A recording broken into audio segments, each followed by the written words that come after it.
मगर मदद तो सब एक दूसरे करते हैं। जैसे एक कलम है सर, बिना इंक के बगैर नहीं चलती है, मगर इंक भी हो जाए, अगर वो आपका पिन में बल्ब नहीं हो तभी नहीं चल सकती है।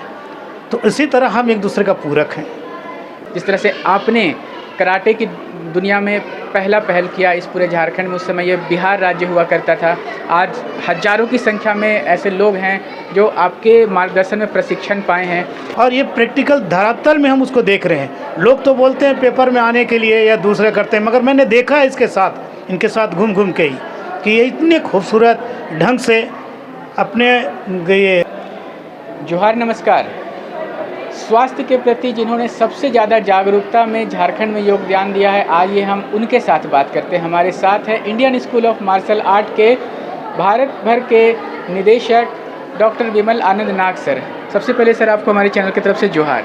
जोहार सर, सब दर्शकों को भी जोहार।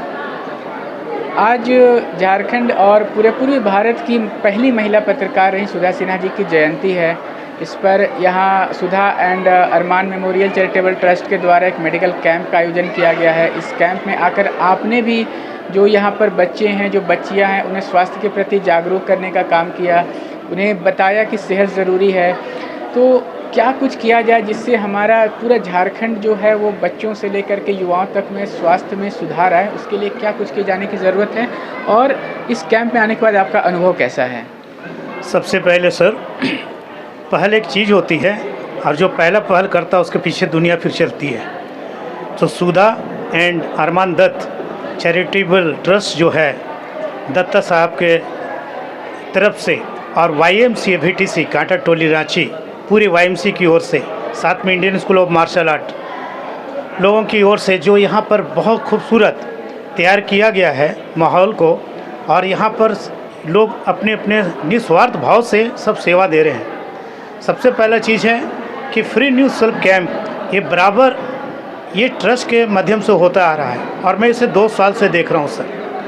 और ये सिर्फ ट्रस्ट हेल्थ के प्रति ही नहीं है, और विभिन्न प्रकार को खेल कूद वगैरह भी देख करके हेल्थी के ही रुझान में आ जाता है वो। जैसा बीच में अभी क्रिकेट हुआ, कराटे हुआ, फिर अभी फुटबॉल हुआ, उसके बाद फिर सर अभी ये प्रेस कॉन्फ्रेंस में भी आप लोग बहुत सारे चीज़ देखे। फिर ये बुज़ुर्गों को खाना पीना करके ये ट्रस्ट वाकई में सचमुच मानवता के प्रति रुझान दिखा रहा है, और ये प्रैक्टिकल धरातल में हम उसको देख रहे हैं। लोग तो बोलते हैं पेपर में आने के लिए या दूसरे करते हैं, मगर मैंने देखा है इनके साथ घूम घूम के ही कि ये इतने खूबसूरत ढंग से अपने ये वाइफ के और बेटा के नाम को ज़िंदा रखने के लिए, ये सुधा और अरमान दत्त का नाम को ये ज़िंदा रखने के लिए ये ट्रस्ट में हमारा भाई दत्ता साहब वो कर रहे हैं। ये सराहनीय है। हम सलाम करते हैं ऐसे व्यक्ति को, और इसी तरह से बहुत सारे लोग हैं जो बेसहारा हैं, मगर ये ट्रस्ट के माध्यम से सेवा भावना किसी में नहीं है, सिर्फ स्वार्थ हो गए हैं। और जैसा अभी का माहौल बन रहा है सर, और लड़ाई युद्ध पे युद्ध हो रही है, तो ये खून पे खून ही बह रहा है। कोई खून कहाँ डोनेशन दे रहा है, मगर यहाँ पर ट्रस्ट के माध्यम से जब जागरूकता अभियान किया गया तो 100% लोग बढ़ चढ़ के, क्या हिंदू, क्या मुसलमान, क्या सिख, क्या ईसाई, सब ला के दे रहे हैं। यहाँ दिखाई देता है हिंदुस्तान में वाकई में आज भी भाईचारा बचा हुआ है सर।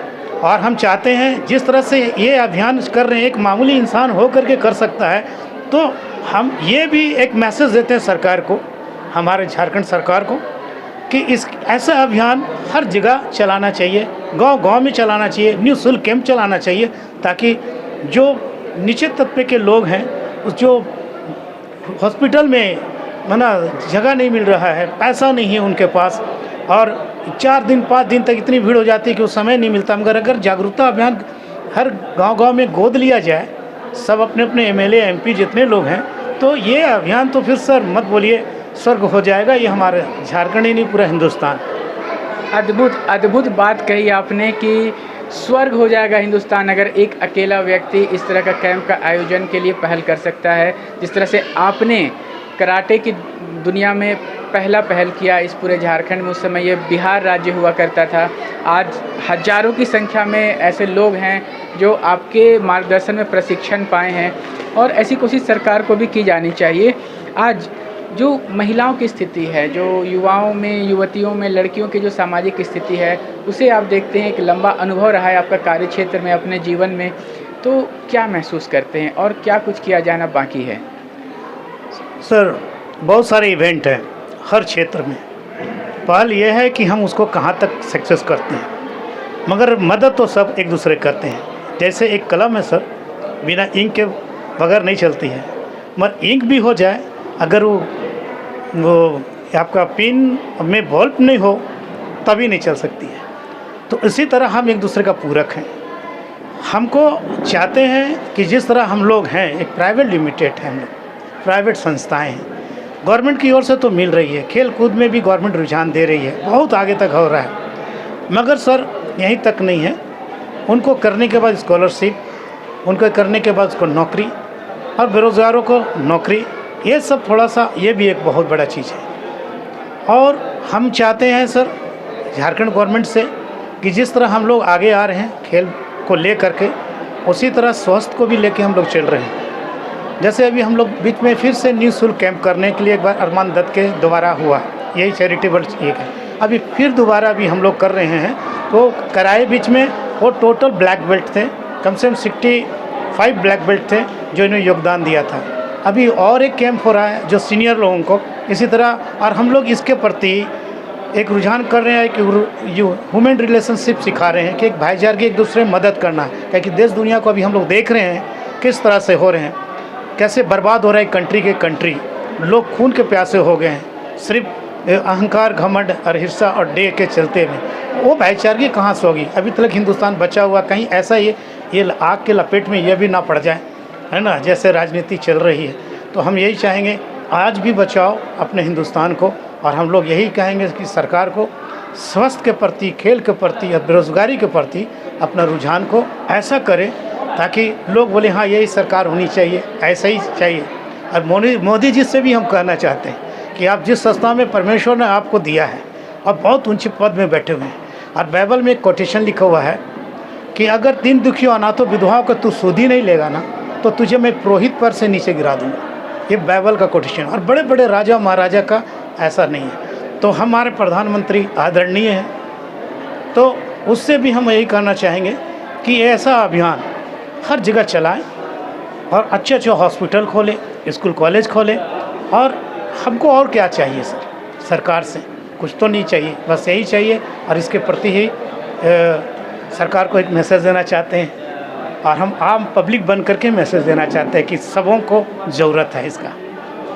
बिल्कुल, जो प्रधानमंत्री मोदी जी हैं उन तक हमारे कोई दर्शक ये बात पहुंचा सके जो उनके राजनीतिक दल से संबंध रखते हैं कि निस्संदेह मन की बातें होती रहती है, मगर ये काम की बात है बहुत ज़रूरी कि अगर सरकार के तरफ से ज़रा सहयोग मिले तो ऐसे मानवीय प्रयास का जो सफलता है उसका दायरा काफ़ी बड़ा हो जाएगा। चलते चलते अंत में एक सवाल आपके व्यक्तिगत जीवन से भी जुड़ा और इस आज के संदर्भ में बेहद प्रासंगिक हो जाता है कि ये जो ट्रस्ट है जिसका नाम आज चल रहा है, जिनके जयंती पर आज चल रहा है, वो सुधा सिन्हा जी, अपने जीवन काल में आपसे कई बार उनकी मुलाकात हुई है, काफ़ी आपका सम्मान करती थी।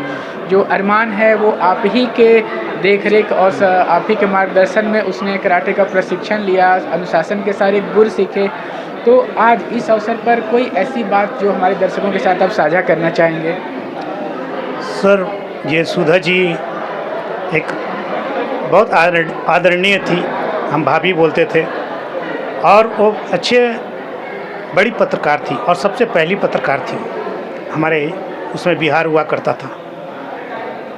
और उन्होंने लोगों को बताया, जागरूकता अभियान चलाया कि हर घर से एक लड़की निकलनी चाहिए, औरत निकलनी चाहिए समाज के लिए सही दिशा निर्देशक देने के लिए उन्होंने सबसे पहला पहल किया था। और यहाँ तक कि वो मेरी बेटी का भी जो लास्ट में प्रेस में बनी शालिनी नाग, उसको भी मार्गदर्शन कराई और उसका रुझान प्रेस तरफ लाई। इसी तरह से ऐसा हुआ, और आज उसका दिया हुआ शिक्षा में कितने लोग हैं, लेडीज़ हैं। और उस दिन पत्रकारों का जब मीटिंग हुआ तो मैंने देखा, तो पहल सर, आदमी बीज तो रोपता है, फसल एक समय पे निकलता है, और उसका आज वो जिंदा फसल है जो लोग कर रहे हैं। दूसरी चीज़ है सर, अरमान दत्त वो मेरा बेटा का जैसा था, मेरा दोस्त का बेटा था।